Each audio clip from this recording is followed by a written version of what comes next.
உயிர்த்தெழுந்த இயேசு கிறிஸ்துவின் உன்னதமான நாமத்தினாலே உங்களை வாழ்த்தி தேவனுடைய ஜீவனுள்ள வார்த்தையின் மூலமாய் உங்களை சந்திப்பதில் நான் கர்த்தருக்குள் மகிழ்ச்சி அடைகின்றேன்.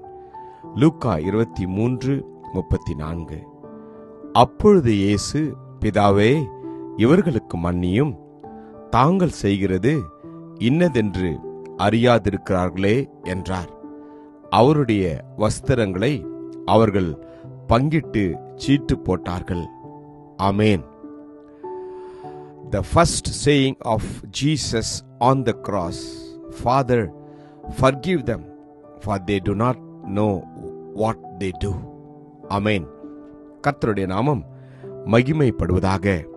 இயேசு கிறிஸ்து சிலுவையில மொழிந்த, அவர் சிலுவையில தொங்குகின்ற அந்த நேரத்தில் பேசின வார்த்தைகளில் முதலாவது வார்த்தை தான், பிதாவே, இவர்களுக்கு மன்னியும், தாங்கள் செய்கிறது இன்னதென்று அறியாதிருக்கிறார்களே என்றார். அவர் அந்த தாங்கொன்னா வேதனையில இருக்கின்ற போது முதலாவது பிதாவை நோக்கி அவர் சொல்கிற காரியம், இவர்களை மன்னியும் என்று. இந்த நாளிலே இந்த முதலாவது வார்த்தையை நாம் தியானிக்கின்ற போது நாம் கற்றுக்கொள்ள வேண்டியது என்னவென்றால், கர்த்தர் நம்முடைய பாவங்களையும் நம்முடைய அக்கிரமங்களையும் நம்முடைய மீறுதல்களையும் அவர் மன்னிக்கிறவர். நம் ஒவ்வொருவருக்கும் மறுவாழ்வு அளிக்கிற தேவன் தான் இயேசு கிறிஸ்து. வேதம் சொல்கின்றது, அவர் 1000 தலைமுறை மட்டும் மன்னிக்கிறவராம். ஆம், அது மாத்திரமல்ல, அவர் நல்லவரும் மன்னிக்கிறவரும் கிருபை மிகுந்தவருமாயிருக்கின்றார். மன்னிப்பதற்கு அவர் தயை பெருத்திருக்கின்றார்.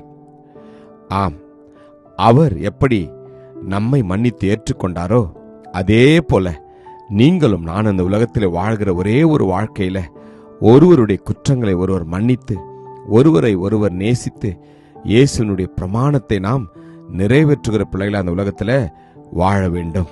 கர்த்தர் மன்னித்தவர், மனந்திரும்ப செய்தவர். ஆம், உங்களை என்னையை மன்னித்தது நிமித்தமாகத்தான் இந்த எம்பெருமானாகிய இயேசு கிறிஸ்துனுடைய அன்பை நாம் இதுவரைக்கும் உலகத்திற்கு சொல்லி வருகிறோம். விபசாரி பெண்ணை நோக்கி, நீ போ, இனி பாவம் செய்யாதே என்று இயேசு மன்னிக்கிறார். அதை நாம் வாசித்தோம், யோவானில் வாசிக்கிறோம். இப்ப ஏற்பட்ட நல்ல உள்ளம் கொண்ட இயேசு கிறிஸ்துனுடைய போதனைகளை அபியாசிக்கிற நாம் அவரை போல நம்முடைய வாழ்க்கையில ஒருவரை ஒருவர் மன்னிக்க கற்றுக்கொள்ள வேண்டும். பாவியாகிய பெண் இயேசுவின் பாதங்களை கண்ணீரால் நனைத்து தன் தலைமயிரினால் துடைத்து அவருடைய பாதங்களை முத்தம் செய்தால் அவளை நோக்கி, உன் பாவங்கள் மன்னிக்கப்பட்டது என்றார்.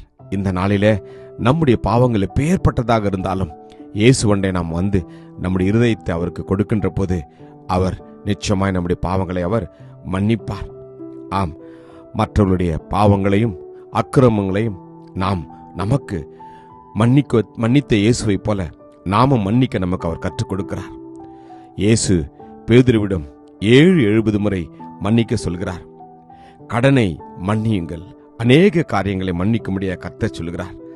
ஜெபம் பண்ணும்போது ஒருவருக்கொருவர் குறைபாடு வந்தால் அவனுக்கு மன்னியுங்கள் என்று கர்த்தர் சொல்லுகிறார். மனுஷனுடைய தப்பிதங்களை நீங்கள் அவர்களுக்கு மன்னித்தால் உங்கள் பரமபிதா உங்களுக்கு மன்னிப்பார் என்று. கிறிஸ்துவுக்குள் தேவன் நமக்கு மன்னித்தது போல ஒருவருக்கொருவர் மன்னியுங்கள். கிறிஸ்து உங்களுக்கு மன்னித்தது போல ஒருவருக்கொருவர் நாம் மன்னிக்க இந்த நாளில் அர்ப்பணிப்போமா?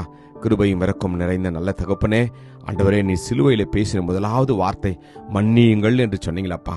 நாங்கள் இந்த நாளில எங்களுக்கு விரோதமாய் யார் எதை செய்திருந்தாலும் நாங்கள் சபை மக்களாய், குடும்பங்களாய், நண்பர்களாய், தனி நபர்களாய் எங்களுடைய ஆண்டவரே கர்த்தாவே வாழ்க்கையில நாங்கள் எங்களுக்கு விரோதமாக யார் எந்த குற்றத்தை செய்தாலும் மன்னிக்கும்படியாக அந்த நாளில் எங்களை அர்ப்பணிக்கிறோம். உம்முடைய வாவியின் அனுக்கிரகத்தை எங்களுக்கு கொடுக்கும்படியாக, உம்முடைய கிருபையின் வரங்களை நாளை எங்களை நிரப்பும்படியாக எங்களை வேண்டுகிறோம். ஆசீர்வதியும். இயேசு கிறிஸ்துவின் வல்லமையுள்ள நாமத்திலே ஜெபிக்கிறோம், ஜீவனுள்ள நல்ல தகப்பனே. ஆமேன். God bless you. Jesus loves you. Amen.